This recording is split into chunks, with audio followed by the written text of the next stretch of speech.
week, but still making plenty of headlines this week in Berea. And joining us to talk about that, our Browns beat reporter, Kay Cabot. What's going on, Kay? Hey, how you doing?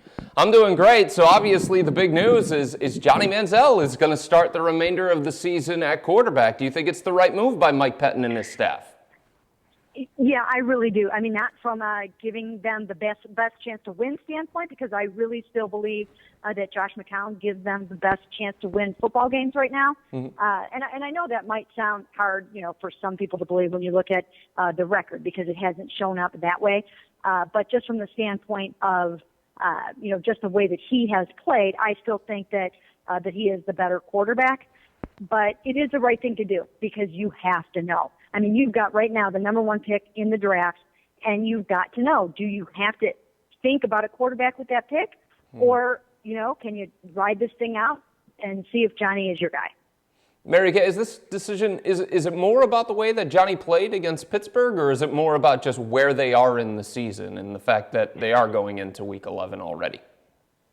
Well, I think that in what he showed in Pittsburgh is that he can actually go out there and function, which, he wasn't really, last year it was pretty evident that, you couldn't really give him 6 starts because he wasn't going to be able to function and operate the offense. But this year, I think he showed, he proved to them in that Pittsburgh game that he can get through a football game and he can manage it.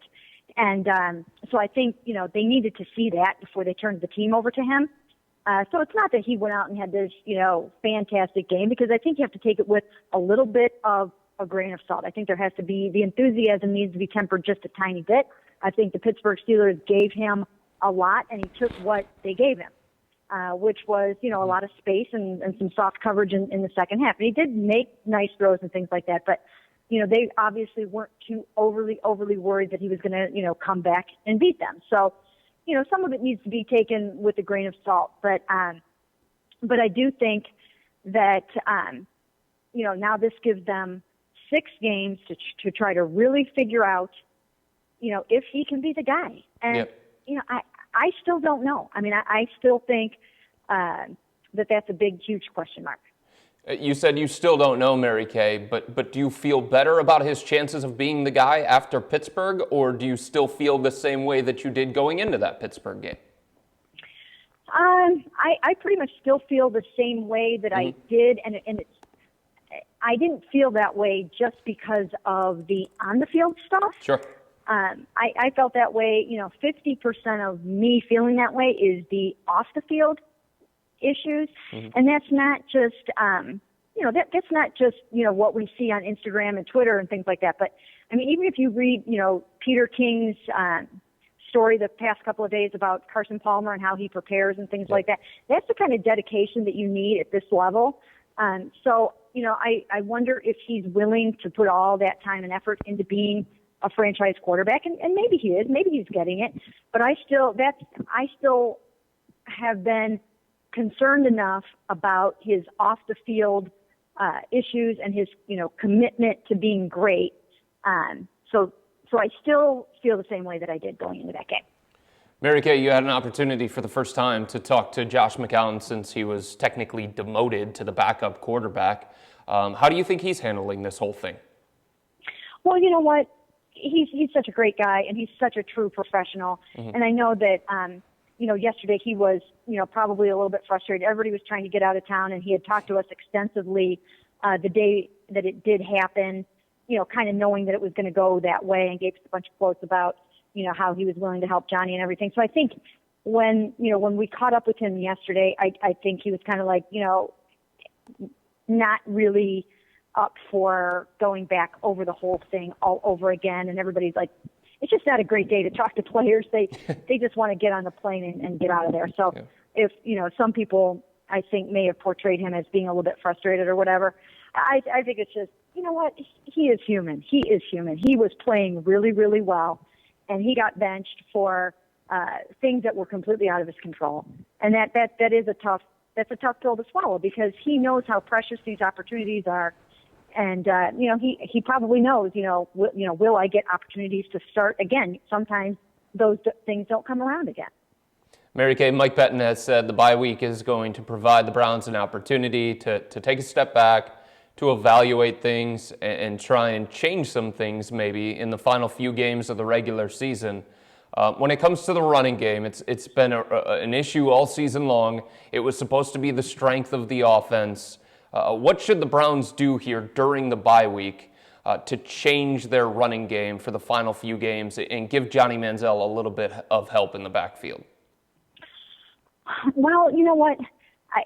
That's a tough one, because if you look at what happened in the Pittsburgh game, Yep. I mean, you can't keep trying to run the ball if you're going to go backwards, 5 yards each time you try to run the football.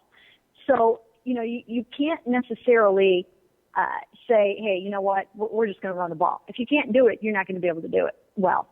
So I think they're going to have to take a look at the blocking schemes. They're going to have to look at some film from last year. They're going to have to figure out what they did well last year. We know that under Kyle Shanahan, they did a little bit more of the wide zone schemes and things like that. They're going to have to go back to the drawing board and see why they were able to move the ball better in the past, and see if they can't change that up a little bit, and then perhaps try to make a little bit more of a commitment to the run to see if you can get it rolling a little bit.